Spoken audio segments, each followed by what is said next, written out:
Uh, Good evening, panelists. Rama, Akshaya, welcome. SIG coordinators Suhail and Akhilesh is also on the panel. We also have Anurag, who is the head of alumni relations from India, from IMA. And then we also have Vidhi, who is taking care of office, IMA SIG alumni office. So good evening, a very warm good evening to all of you. This is the second webinar which is organized by the Public Policy Special Interest Group of alumni of IMA. Now, today we have a very interesting conversation that's going to happen between Professor Rama Bijapurkar and Professor Akshaya Vijayalakshmi. Let me just set the tone in terms of last webinar we just briefly described the purpose and intent of the webinar. The webinar is a flagship webinar series organized by the special interest group, alumni special interest group of IMA. Now, how do we sort of stand apart or differentiate this webinar from the bunch of other webinars that we have? First of all, from the past experience, that we had the first webinar that we had with Vinayak Chatterjee and Professor Ajay Pandey, two things come to my mind. First, the conversations are extremely relevant and they address issues of now.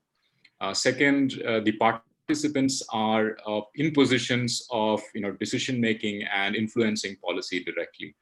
And most important, the audience is an eclectic sort of invited crowd who are very much informed, in the know of the conversations that's going to happen. Many of you in the audience are in positions of decision making, can directly influence policy. The second thing that we saw, and that happened after the conversation with Vinayak Chatterjee, is we received a lot of comments, a lot of observations from many of the participants. So in that sense, I mean, this webinar is not a one-way broadcast, as I would say. It's a conversation, and not just between the panelists, but also between the panelists and the audience. And that conversation is not stopping within this 1 hour of conversation. All of you are free to write back to us.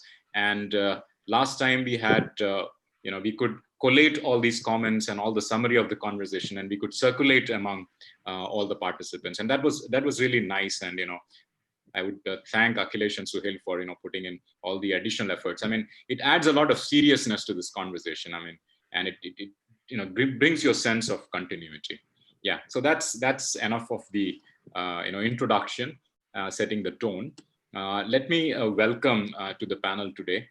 We have Professor Rama Bijapurkar, who will be our key star speaker, so to say, and she'll be in conversation with Professor Akshaya Vijayalakshmi. She's a professor of IMA in the marketing area. Now, Rama is a very well known in the corporate boardrooms. She describes herself as an independent management consultant. I have a big write-up which is all star-studded resume, but let me just point out the key highlights, right? So she's an independent management consultant who describes her mission as bringing market focus to business strategy. So that's very interesting. I guess the marketing part is very clear. She's also a co-founder of the think tank and a fact tank People Research, which is on India's consumer economy and citizen environment, whose mission is to provide people-level view of India focus in public policy. And I guess the topic of the day is public policy by the people for the people. So I guess a lot of this focus would come out threadbare during the conversation. I guess the entire onus is on you, Rama, to bring out all the nuances of what we can think of, or what we already know, or your own new ideas on this matter.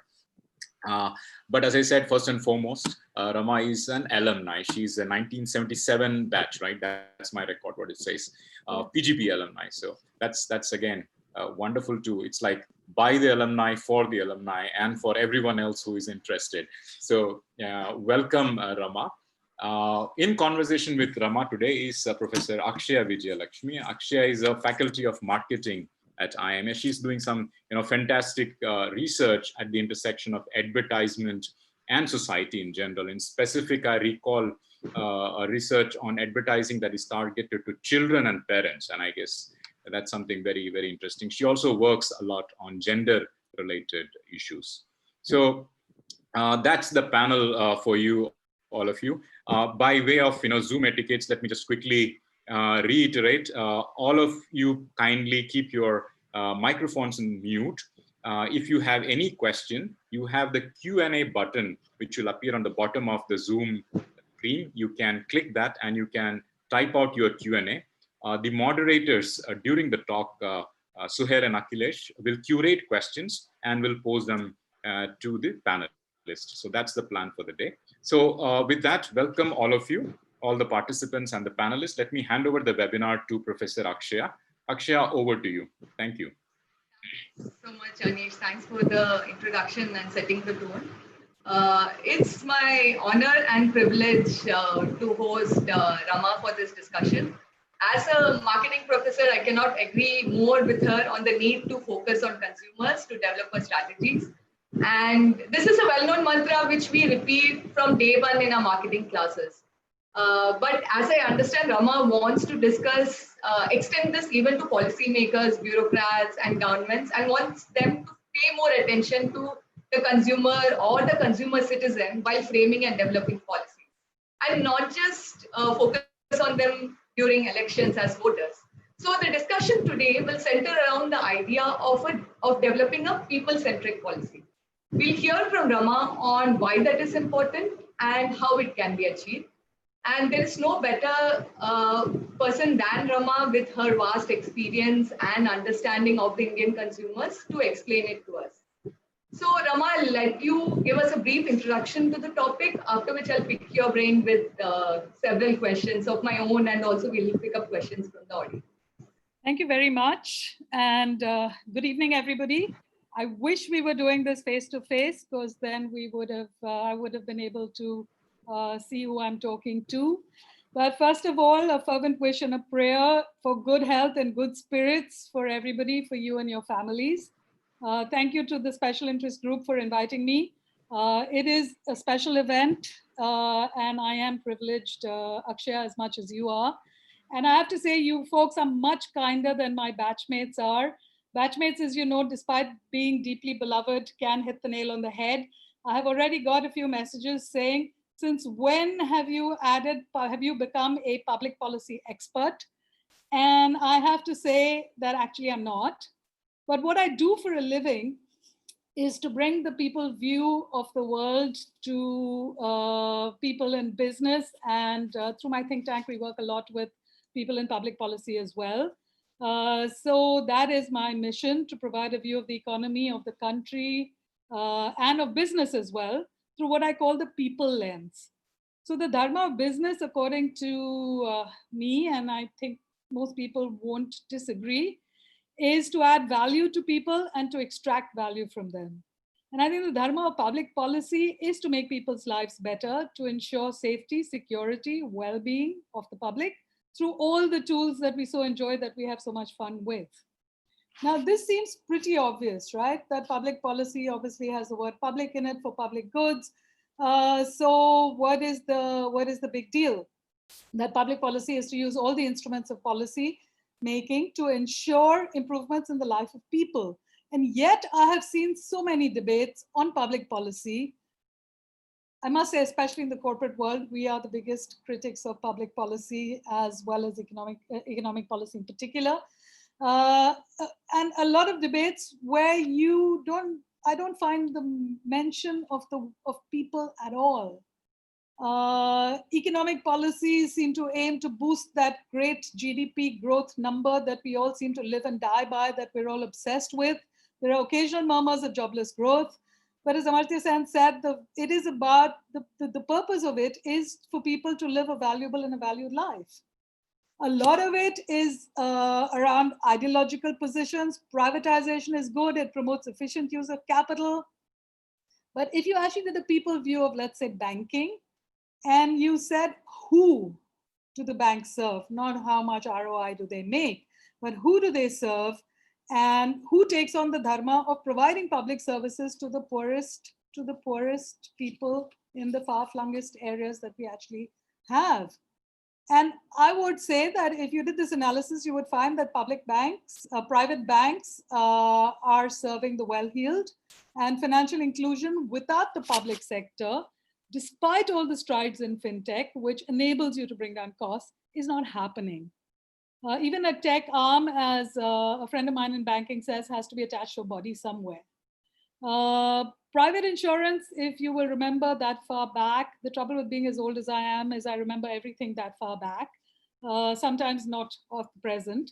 But private insurance had to be pulled up by the regulator and told, please diversify into insurance.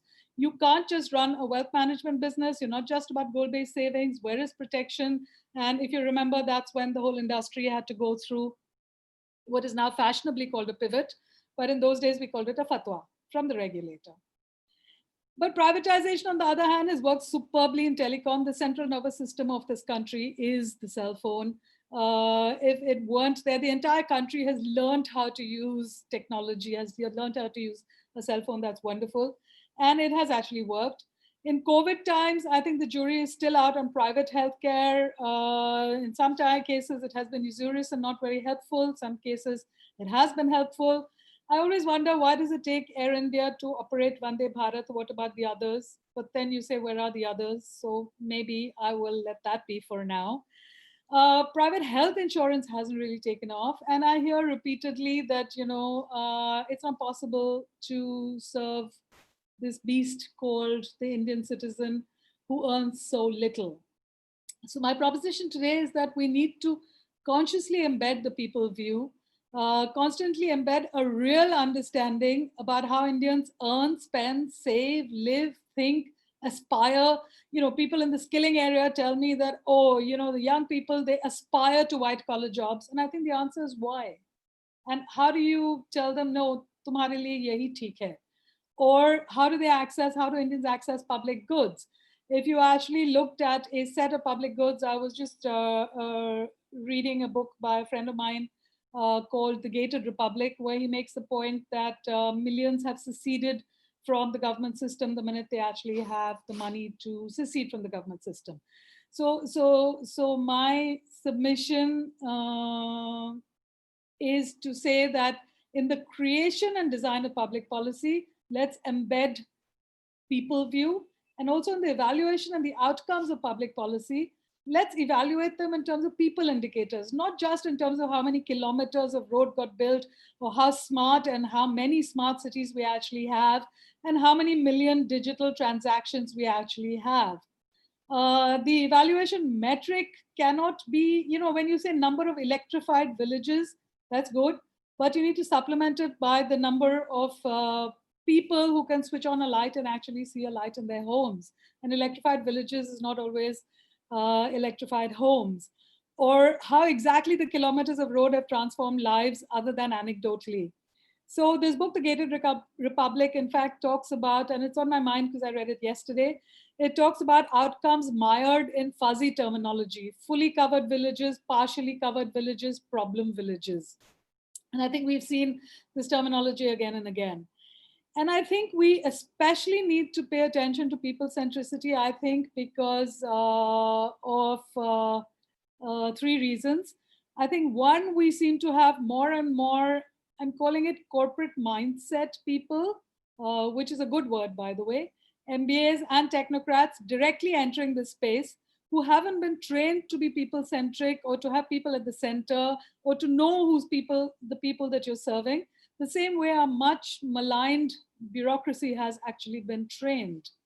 So I think there is also a huge comfort with this group, with the largeness of our macro variables. I think the self-image comes from the fact that we are the 5th largest economy in the world. But number 4 is $46,000 GDP per capita, and number 5 is 2,170. So macro numbers, India is a country of beautiful macros because a small percentage of a large number is a large number.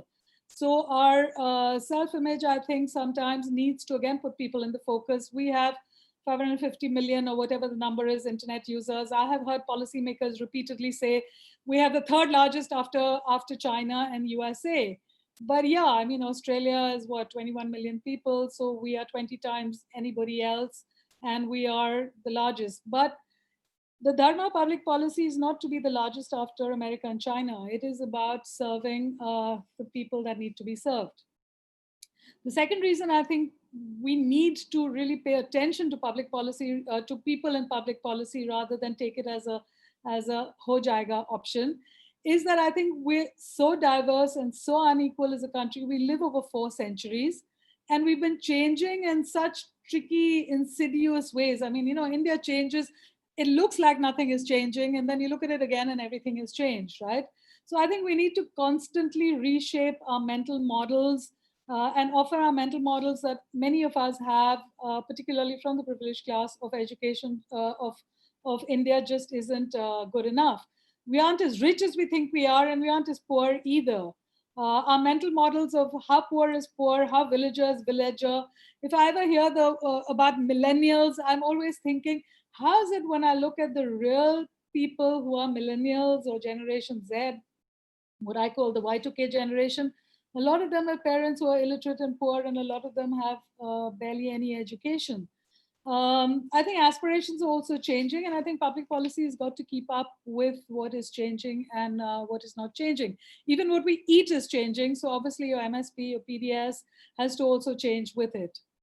And finally, I think the point I want to make is that the reason we have to pay attention, the third reason, is that public policy's charter derives from the Constitution, right?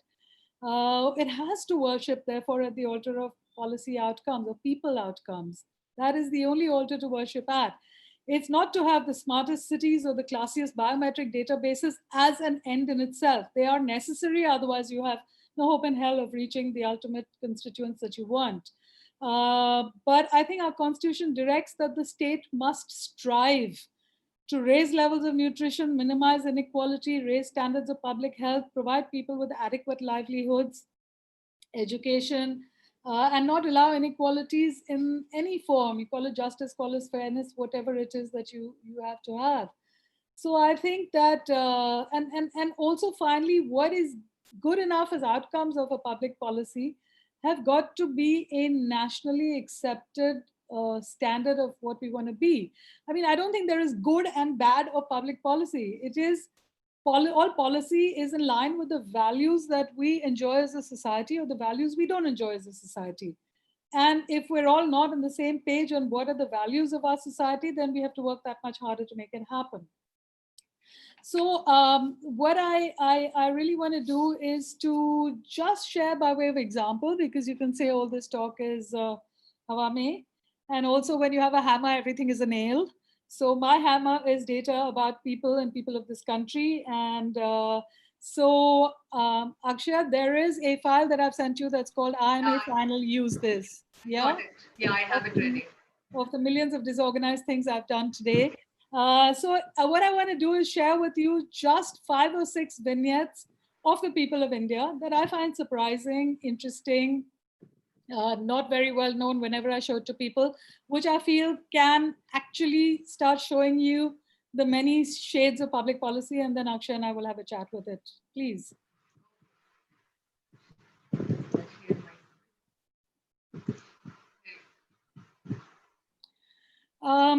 So this one chart, which I have had in the press as well often, is a chart that is giving you the occupation of India.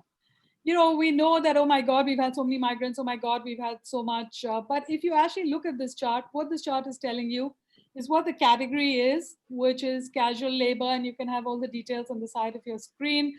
There are daily wage workers and so on and so forth. That the petty traders, the hawkers, the street vendors selling petticoats at Crawford Market. There are the individual service providers that Urban Clap is now thankfully putting together. These are your plumber, your electrician, your dhobi, your Swiggy delivery. So it has many varying degrees of skills. Then we have our, what I call grade 4 salaried informal. There are peons, our messengers, our security guards, our drivers, our office boys, our factory help, our household help. Then people with a permanent establishment, you can have a business, you can have a barber's shop, it can be a kirana, it can be a tailor. And then you have, so these are arranged according to me in order of vulnerability. Supervisory, clerical, start getting a little more formal. Then there is people like us, all 4.4 million and a fraction of that. And then there are people who live with pensions and rents and remittances. And then there are people who are agriculturists. We'll talk about that in a little while. So I think what this is telling you is that very, very sadly, we are a country of casual labor. Casual labor are daily wage earners, right? When we talk about skilling, when we talk about job creation, when we say we've got to get all these people out of whatever it is that they're doing, I think the fact is that we have to really get, this is the face of our sad occupation, right? Even if you talk about economic policy in terms of stimulating consumption, in terms of how where this great 50% of our GDP comes from consumption, it comes from consumption of 90 million casual laborers. So 1/3 of literally all of our households are dependent on casual labor as a chief source of income. If you were to look at even labor laws and so on and so forth, you know, a minimum wage would, I think, be nice for the salaried informal, for the casual labor, compulsory insurance, minimum wage, let the employer pay. All of us perhaps pay too little for what we actually have. And if you look, coming back to the whole privatization thing I was talking about, a lot of financial institutions of the private kind want to serve salaried accounts, self-employed professionals, executives. That's about 5% of everybody in India, right? It's a larger percentage of urban India, it's a smaller percentage of rural India, and so on and so forth. So this is actually the base from which you will start figuring out what your policy is for the many things that we need to do. Can I have the next one, please?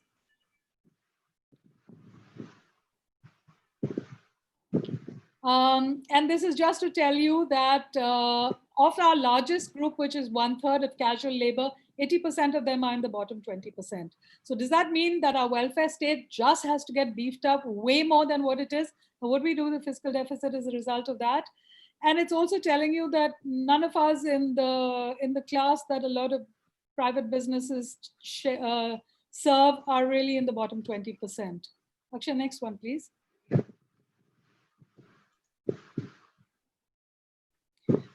Okay, what this is telling you is, you know, it's very interesting, but income data doesn't really get measured in this country. We have expenditure data where we have income data, not very clear how it gets measured. Income data is a pain in the neck to measure, but this is not about data.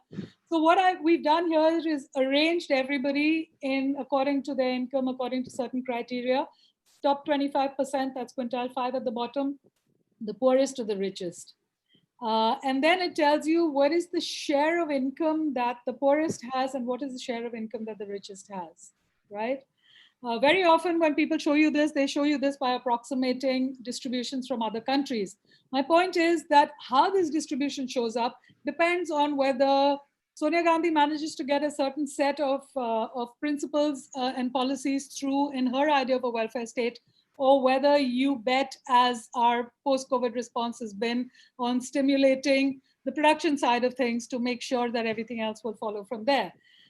If you have a farmer-focused set of initiatives, you will end up in one place. If you have a urban-focused set of initiatives, you'll end up in another place. And that's why this is so important to me. This is also telling you, if you look at column 4, surplus income, the share of surplus income that each quintile has as a percentage of total household income. Surplus income is income minus expenditure. Income minus routine expenditure, most people are okay. Income minus routine expenditure minus non-routine expenditure, most of us are actually shot to hell, which is the last column you see. Non-routine expenditure for a lot of India, as we all know very well, is health emergencies, social ceremonies, because that's the insurance premium we all pay, right? That's why even we have big weddings for our children. So if you look at this column 4, which is surplus income, it's telling you that the richest of all the surplus income that all the Indian households have, the richest have 73% of it, the next 20% is 19%, and so on. So when people go on and on and on about the savings rate, I'm saying I know what the savings rate is as a percentage of the total this, that, and the other as a percentage of total GDP, as a percentage of total households. But this is really telling you that it's the rich who save, it's the poor who can't. These numbers, and I've been tracking them from 1999 is when NCAR was tracking them. My colleague and co-founder, Dr. Shukla from NCAR has taken this tracking now. And we find that this is actually a lot better. Now, if you talk about let's stimulate consumption to make the economy sing, if you don't cut it in the top 20%, forget about it. The top 20% is also the so-called middle class. We don't have a middle class, it's the upper class. So just this gives you a lot of guidelines in terms of where is the money and who has it. The last column is better now, but it breaks my heart. It says that if you are poor in the bottom 20%, which has to be subsidized, you always overspend what you actually earn. Quintile 2 and 3 are also on a song and a prayer. In a period of high inflation, quintile 2 is gone. In a period of COVID, 3 is gone, 2 is gone, 1 is gone. Quintile 4 is actually not bad, and quintile 5 is actually not bad. But that is really the vulnerability index that we actually have. So this has to lend itself to a lot of discussions on what kind of a welfare state we want to build and for how many. The bottom 20%, absolutely. Can I have the next one, please?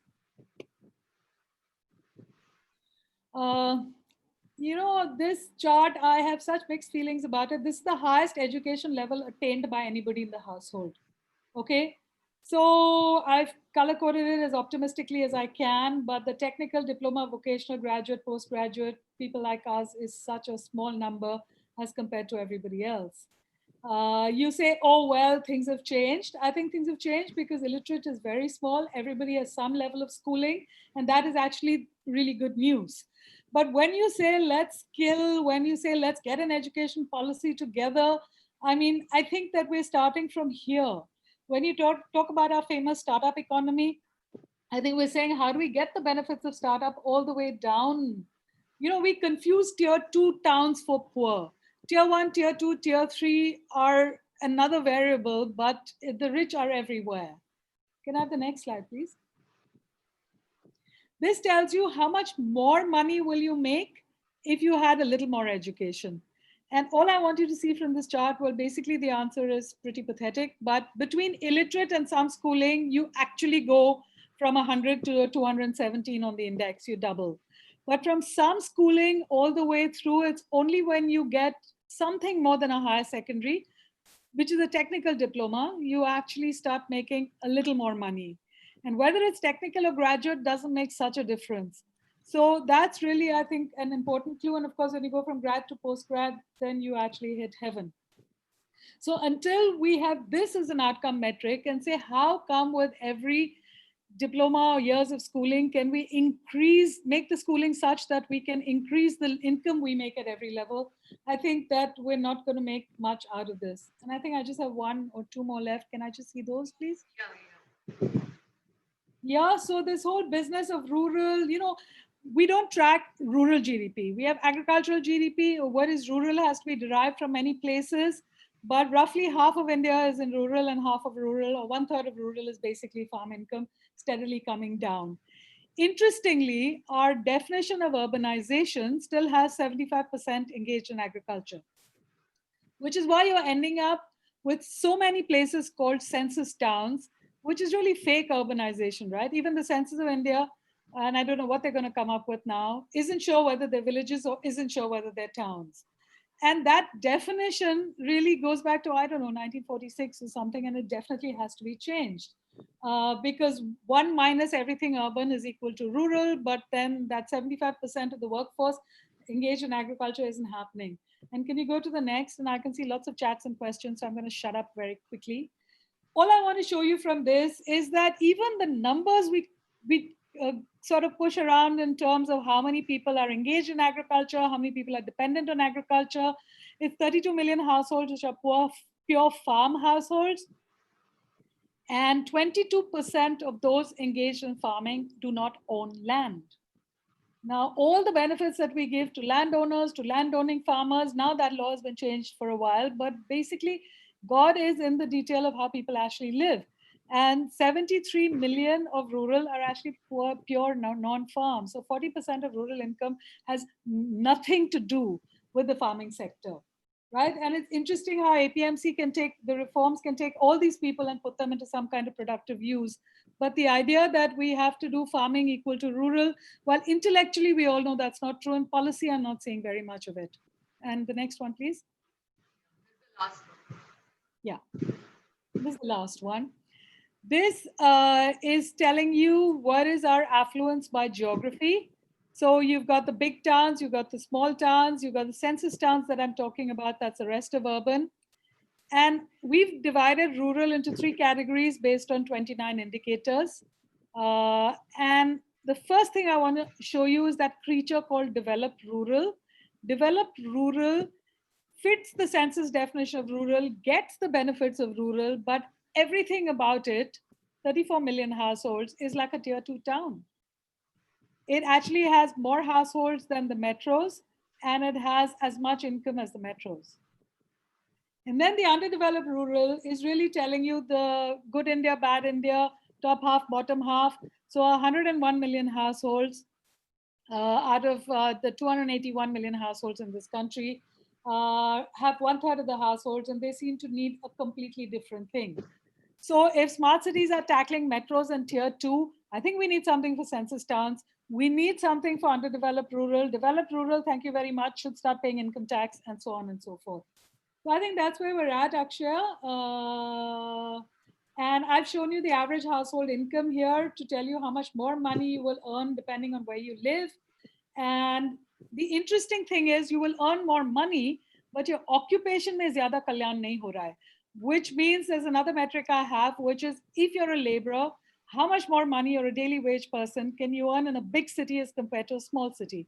And in a big city, the guy who walks my dog charges me 4,000 rupees a month, and he walks 10 dogs. Okay, so you can do the math. But it is not the benefit of urbanization of the kind that we actually want. So I think we have to reprogram a lot of mental models. The purpose of showing you this is partly, as I said, if you have a hammer, everything's a nail. But partly it tells me that if you get down to the trenches and to the people view, then it throws up a lot of things that you can do better for public policy, which is designed to make people's lives better. And there is no other definition of it. Thank you, Akshaya. Thanks, Rama, for the brief introduction to the, I'm not muted, to the topic. So when I was looking at the last slide, what I was thinking as a marketing professor, I'm looking at it, there are different segments of people. And the first thing you teach in marketing is if there are different segments of people, you have different plans, or you choose a segment and target them. So is this something you would even advise policymakers? Is this a path that we should take? Because right now we have one big policy for everybody, but there appears to be segments, and each segment has different requirements. Yeah, absolutely. I think politicians get it. I think they get it. You know, there's also a gap between the politician and the policy. They get it during elections, I think. Politicians instinctively get it, and every conversation I've had makes me come back. In fact, you know, if you take a product like the Pradhan Mantri, the accident insurance scheme, it actually sold itself. And I remember I was on an insurance board at that time telling them that I think our Prime Minister has just disproved what you've told me for years, that insurance is never bought, it has to be sold. And here are people lining up to buy it. But yeah, I absolutely do believe that there is segmentation. As I said earlier, we need smart cities. We also need our census towns. That's where the growth and urbanization is coming. They don't have their own municipal bodies. They don't have, you know, they're neither fish nor fowl. I mean, so I think we absolutely need segmentation. I mean, I think we need to start taking a look at just that casual labor and saying, what do we do with that casual labor? Or if you are the segment, which is the individual service provider, you know, how do you get them up the value chain? I think the important thing is, what is the basis of segmentation, right? I mean, do you do states because states are political regions, and the way our current planning body functions is to have a swayamvar of states coming in, and they say, do you want to do this project or that? Should we be clustering differently? Interestingly, in business, a lot of the consumer companies have moved to clusters because they're saying, forget it, you have to win in many Indias. And I think that is really the mantra. How do you win in many Indias? So I absolutely do say that we have to start applying our minds to horses for courses and run them all. There's another thing which you mentioned a few times now, which is that India is changing. So can you elaborate a little bit more on that? What do you mean when you say India is changing? How are you capturing that? And is it really changing? By what measure? I know whenever I look at this demographic data, it really depresses me because nothing seems to change. When we all go and we sell India as an investment destination, we are careful never to present these numbers. Go into the IBEF website and there is no mention of any of these numbers. But I noticed that the way we're changing, so look at the number, if you take a metric of number of years of some education, any education, the number of people is increasing with some years of education. The number of years of education they have, I'm conscious that there are many faculty that have worked completely on education, so mine's the lay view, but that number of years has changed. And that's why even, if you talk about women assertion, part of the worm turning is from there. And if you think about it, the entire country has learned to use a cell phone, literate or illiterate, right? Or whether you've finished a school degree or not. And the other day when I had a mask, my housekeeper told me, ki, status kyun nahi lagate ho? And I said, what is status? And she was saying status on my DP on my mobile phone. And she said, sab log wahi kar rahe hain. So, everybody's with it. I think that's absolutely fine. So what is change? I think of change as saying that it's not a small mass moving with a big acceleration. It's not 7 cities that will suddenly get state-of-the-art metro, God help us. But I think the way India changes is it's a large mass of people moving with a small acceleration. And if you study physics, F is equal to M into A. A big M and a little a is unleashing so much change. And I think that's the kind of change that we should be picking up on and taking. If we keep waiting and trying to create the A as in the big A for a few M, I think we fail what the Constitution asked us to do in terms of public policy. That's sort of what was probably happening when we saw the migrant crisis, right? We had like huge mass earning small income, but moving and getting affected by it. Is this something which we didn't see coming? Why were we not prepared for something like this? I think we have another thing. We have the conspiracy of silence when it comes to data. Every time,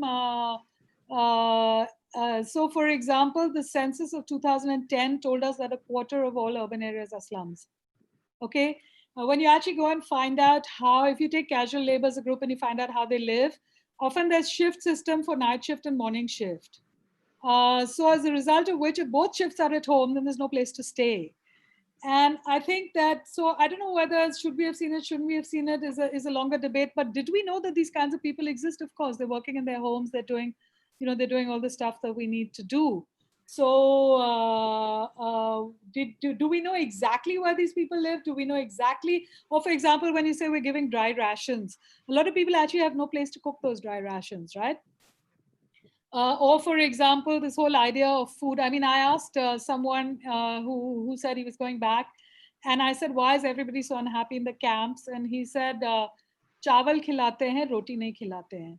And he said, hum log ke liye roti important hai, which Kerala, as you remember, said that they had done roti. But and I remember saying this to someone, and the person said that, are you joking? I mean, if you're hungry, and it doesn't matter, you will take what you get. But I think that's a fundamental lack of understanding of what food means and what happens after day 5 and so on and so forth. So are you saying, did we not know it? I think we knew it. As I have also written and said, when our kids come back from America from college, we think it's perfectly okay. But when they say, and they've said it to you till you're blue in the face, yahan mare to wahan se koi dekhne wala nahi hai, wahan mare to yahan koi dekhne wala nahi hai. So, I think it's something we ought to have known, but I think like a lot of data, we choose not to see it because I think the macros are just so attractive. So what do we do next here now that we clearly know that we need to be focusing on people more than not just look at macro numbers? What should we do next then? So I would say, for example, that whichever policy that you have or that you're working on, for example, if you look at skilling, okay, So the whole idea that skilling, depending on which tech guru you get in, is about making people computer literate, I think doesn't take the people view into account. So I would say on every single policy and program that we have, or if you look at the education policy is about making the existing education better, right? Or like a lot of our schools, as we know, are subscale because when we took the school to the child, because we couldn't get the child to the school, we ended up with one classroom, which is for 5 grades and one teacher for 5 grades. So there's a lot of rejig that has to be done. So I would really say in every program that we have, can we not wait till the evidence comes much later? But can we start putting people-oriented metrics in every policy that we actually have in terms of the dashboard of outcomes? And every policy that is being made, can we have the people inputs into it to say, this is why we're doing it, this is who we're doing it for, and this is how it's actually going to change them? I think we will see different kinds of policies. Yeah, education is probably an interesting example right now because a couple of days back, the Gujarat government said that schools should not be, self-financing schools should not be collecting fees for this year. And the next day, almost 15,000 schools suspended online education. So that seems to be capturing somewhat what you're saying. Like there are a group of parents and children who seem to finally have adapted to online education, figuring it out. And here this government mandate saying that no, you cannot collect fees. So there seems to be a gap between what's coming from the top and what is being demanded from the bottom. Is that how you would see it? I'm going to say that the implementation screw-ups for 100 reasons are legion. I've always wondered why we can't have 5 PhDs working on implementation, because we all know that we have a lot to learn from one state to another state. I think that implementation gene seems to have gone missing. I think we know many of the obvious reasons, but that's a different thing altogether. I think in terms of policymakers, I think the idea of how many people in private schools and even this going online.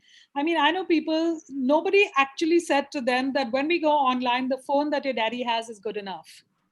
Okay, if you take a photograph of your notebook and mail it to your teacher has email. So we didn't actually do that right. But I think we did, I think we do it without thinking about the person at the end of it. If we started saying, how do we do what people actually want? People are quite happy to pay whatever fee they pay. If you give them a moratorium on fee, the way you give them a moratorium on interest, okay, but schools are saying we have to also pay our people. So, you know, what we've learned also, which is the work of people like Ricardo Hausman and so on at the Kennedy School, is that you need a full suite of inputs for something to work. So when you go silo, silo, silo, silo, then I think we're not able to make the whole system work. So I'm getting a lot of messages saying that there are 200 people on Zoom and 50 odd people on YouTube with a lot of interesting questions. So I'm going to pick up some audience questions instead of just posing mine. Sure. Yeah, so one of them is from Shriram, and he's asking, would you have some statistics for women instead of household? And I'm biased for picking up this question because I'm also curious. Yeah. Do we have data on women? We have some data on women. We don't have a whole lot of data on women because it costs us the earth to get the households. But we hope to have money to look at women. But again, I think there is enough data floating around. I think we just have to accept what we have to accept. That if this is the highest achievement in the household, then it's unlikely that it's the women who've attained this much education. So I would say just discount everything by, even if you discount it by 10%, it means women are in worse situation than men. So what are we going to do about it? But I have an example, not of data, but of women. So for example, a friend of mine in Maharashtra many years ago told me that when the panchayat started looking at, when the panchayat started debating the agendas, they found that while we had women representation, the women's voice was not getting heard. Not surprising, because we have to fight in boardrooms as well, right? Yeah. So what they actually did, and this is where I think a people view from the trenches works, is that they had the women's panchayats, where the women's panchayats actually discussed the issue, and then it was minuted, and the minutes were read out at the main issue, at the main meeting, and that's how you actually helped women and handheld them. But I will collect women's data if anybody gives me money to do so. Thanks. So there's another question from Rachit, and I'm going to link it to another question that I also had, and the skill skill India, which we were talking about related to employment. So much of, we have a 500 million strong workforce, and we are, and much of them are in the informal sector.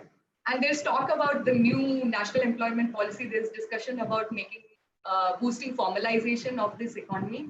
So how do you connect then your occupation data and the skills that they need, and then the education? I'm asking you to do a lot of things, but what does this say about the state of our economy and our economy? And also, what should be something that you would tell the national employment policy folks when as they are now racing towards finalizing and implementing? Well, then, if it is already finalized, I would, this is again where the macro issue comes up. I mean, informal, formal, there's a comfort level. I'm saying, well, casual laborer ka kya karoge? Right? What employment can we give the casual laborer? If Urban Clap can manage to do it at some scale, can we do a repeat of that on a bigger scale? Can we, for the national employment policy? I mean, definitely, absolutely, they earn about 10 to 12,000 rupees. Okay, take less, take more. I would say you have to take the minimum wage that they were talking about of 15,000 rupees. I think you have to take minimum wages up, and I think you have to lean on whom, right? You can only lean on the public sector to actually have, which is why you have Ayushman Bharat. So if you combine those, one part of it, at least in terms of security, is over and done with. But then how do you upskill them? And will they exist anymore? That's a bigger problem. The entire bay outside my home, I live in Bombay, has been reclaimed. It's been reclaimed with 3 people working, everybody else in trucks or earth moving equipment. It only took 3 laborers. I was completely shocked. And they reclaimed it in 4 days. Thank you, L&T. So all of casual labor is going to need alternate employment. They don't have particular skills. They don't have particular education. So I would go segment by segment and say, what does that mean? Because you can't formalize what actually is. But if you brought a law and said, this is what you're going to have to get paid, and this is what people have to pay, and we stop screaming about being a high cost economy, I think we have some redistribution that has been done. So I would say take it and say, what's the so what for everybody? And we do a lot of research on domestic workers, and we find the same thing, especially in this COVID times. They are badly affected, and one of the things is they lack the security net, which gives them the comfort of which most the creamy salaried people have, especially in times like this. So, okay. So most of India actually doesn't even get a regular salary, right? I mean, I don't. You do. Yeah, I do. That's true. And one of the things about the national employment policy is also to create a labor market information system. And since we've talked so much about data, what is the kind of data which should be part of this? You have mentioned it a little bit just now, but can you get into the details of what is the data that we need to be capturing? This is a classic example of a policy without a people outcome. I mean, what is the purpose of this labor information system? To inform whom, to inform what? Jan ka kalyan kaise hoga isse? So this is again an example of supply side thinking, according to me, ki what are we going to do having fun with our policy? But I don't know what it is meant to serve. I mean, if you're telling me that I will create a ready platform where buyers and sellers require the demand and the supply can meet at a central exchange, and I'm going to automate that entire exchange and see how it goes for whatever reason, and there must be some logic to it, that's okay. But if you say I'm going to create this information, I don't know what to do with it. Where's the people outcome? So Anurag is asking you, do policymakers seek you out for information and data and or advice? Yes, they seek us out. In fact, since we've got our developed rural, underdeveloped rural, this rural, that rural, and we got it by state, we are sought out by politicians, we sought out by people who give us time periods of that government and this government, and they say, how did it move? But they don't pay for it. We also are not sure we want them to pay for it because then we don't know what comes with it. But interestingly, I will tell you that our data has seen more traction with policy than with business. I have been very saddened by the fact that business, that given my blue-blooded iron credentials, that nobody actually, the business isn't interested in these. I think business is saying, you know what, once we figured out mota-moti most of these things and somebody else has to take care of it. But we've had a lot of traction from interest from policy. I don't know that we've had some engagement, but not a lot. I have a question from Professor S.K. Singh of Jivaji University Gwalior, in Gwalior, and he wants to know how can we make policymakers and bureaucrats more responsible and answerable for making policies and its implementation. I think that is in the area of something maybe related to data, if you have outcomes and not just for outlays. example, like for example, Pratham has been doing these ACER studies, which are basically telling you by school who learned, who didn't learn. But then unless you, so I'm hoping that if you marry outcome level data with social and digital, can we create storms where citizenry gets much more active? Because without active citizenry, we're not going anywhere. I mean, I think we always talk about the government as they. I remember telling a venerable old man once when I was on the IIM Ahmedabad board that let them take their institutions, I can't deal with it. And he said to me that you're being asked to be a trustee of our money. And if that's too much for you, then by all means resign from the board. So I stayed 10 years, didn't get always better, but it was a good lesson. So, and since you mentioned IMA, what is your advice for the IMA Public Policy School? And what should be our focus? I wouldn't dare advise IMA, but I like the focus that the Kennedy School has, where they're saying that we want to solve complex problems, and I think that fits with the IMA DNA. And I think that solving problems which come with different contexts. In business, I think who we're serving is fairly clear. Even though now we have this entire talk of stakeholders, I think even then the purpose and how to serve them is fairly clear. What I would want IMA to do is to frame a complete debate, to have a center, to bring all its different pieces of work that is already in the system to this. So, we know that a lot of our faculty have worked including ex-IMA on phenomenal active citizenry, electoral reform, stuff like that. So I think there has to be a very strong problem-solving component. There has to be a set of research centers. And I think we have to bring the best of everything IMA does together into this policy school. I think it has to be different. It has to be different. It can't be more bottom-up approach rather than just a top-down. Yeah, and localized, I think, to understand and, to debate issues of localization versus, is there something on top that is handed down to everybody? Or if we're saying be more people-centered, all the examples of great policy we've heard have come from the local and gone upwards, maybe to deal with those issues and to frame debate. That's what I would like very much for IMA to do, because that's what it does. Yeah. Can you give some examples which have moved from bottom?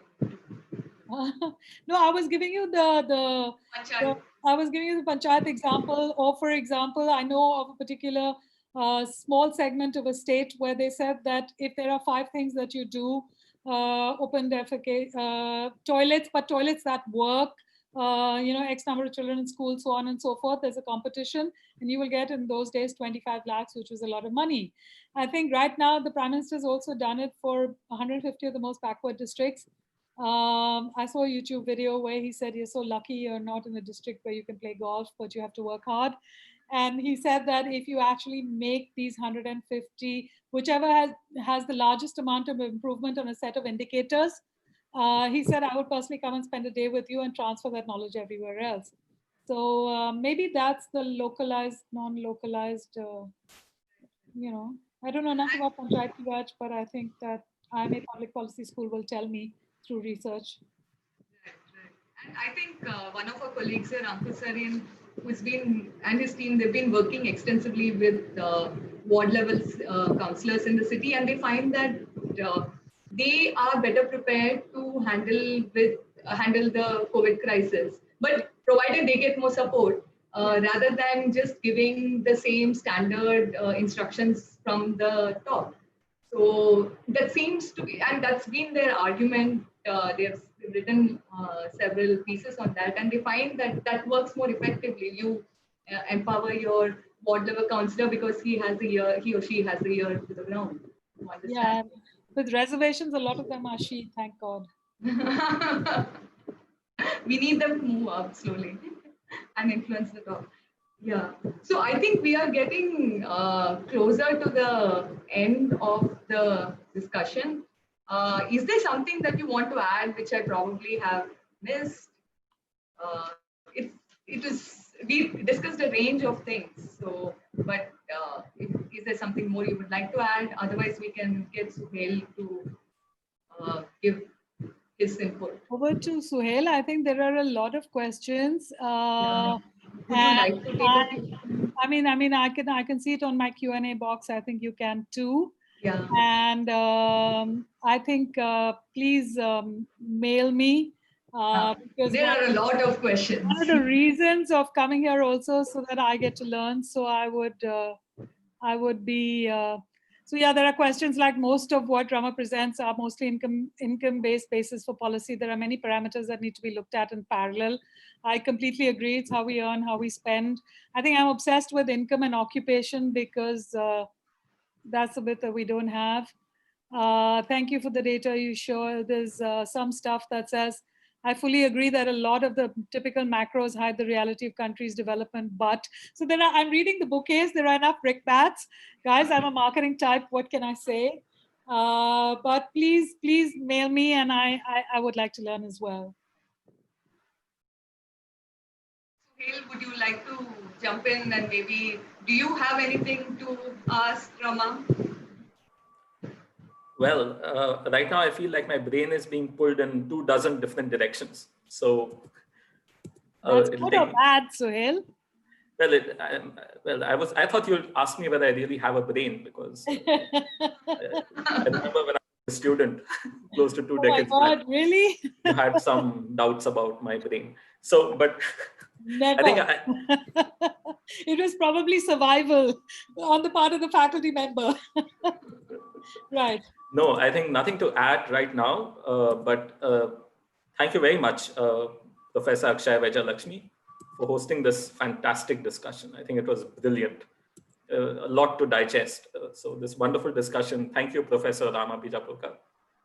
You professed not to be a public policy expert, but I think you disproved your own statement today. Tell that to the policy school. Maybe they'll give me a job. But I think like all of us here, Suhail, all of us, I think just deeply in love with this country, warts and all. And I think we just want to do whatever we can to make it better, which is why I think so many people sort of log in and log on and want to engage and want to participate. And I think that's really what's so special about being Indian, right? Yes, no, absolutely. Clearly, there's been a lot of interest. So there were almost 250 active participants on both Zoom and YouTube, and so many thought-provoking questions, like you said, bouquets and brickbats. But I think let me try. It's going to be a real challenge for me to even try and summarize this webinar in a couple of minutes. But let me take a stab, knowing that Professor Bijapurkar is probably going to give me a C-, but I'll take this. A+, Suhail, there is no question. Let me submit my assignment.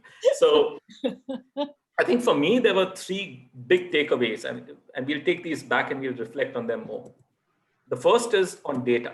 Clearly, data is vital, right? But here, it's not just data, but it's also the bottom-up people's view. So it's a data-driven approach combined with a bottom-up people's view to public policy. And this has to be applied all the way from designing policies to measuring outcomes. But we need to overcome what Professor Rama calls a conspiracy about silence of data, right? And also someone needs to give Professor Rama some money to collect women-oriented data. So that's my first thing. Please call me when you get that money. Right. The second takeaway for me is on the segmentation of policies. I think this is another fantastic approach. It's not a one-size-fits-all. It's clearly something that Indian politicians are experts at, but they pick and choose their timing on when to segment the policies. So we need to do it more consistently, whether it's education policies, employment policies, the lenses we use to look at policies, whether a demographic lens, a geographic lens, a supply versus demand lens. And also, interestingly, all these segments and all these lenses are connected. They are not disconnected. They're connected in interesting and complex ways, and we need to understand these interlinked. And then for me, the third big takeaway was more fundamental. What is the aim of public policy? And I think the aim of public policy for India is, like Professor Rama said, India is a large mass of people changing slowly, almost glacially. Right? And so the aim of public policy for us should be to accelerate this change. It's not about becoming the largest in a metric or to become the top ranked, but to serve the underserved people, whether those are casual laborers, whoever, and to focus on implementation. All this may not come out when marketing India as an investment destination, but it is important for change. And change is happening. It's happening too slowly. How do we make public policy, accelerate this change in a smart way? So for me, these were the key takeaways. And we also note the guidance to the IIMA JSW School of Public Policy about, trying to aim high, debate and try to solve big complex problems facing the people today. Very relevant. It's a very relevant challenge to a new school of IIMA that's coming up in COVID times. So we, the Public Policy Alumni Special Interest Group, will distill these thoughts. We'll highlight them in a note that we will be preparing after this session. So thank you again, Professor Akshaya, Professor Rama. Thank you to the audience for participating so actively. 250 participants, about 200 are still online.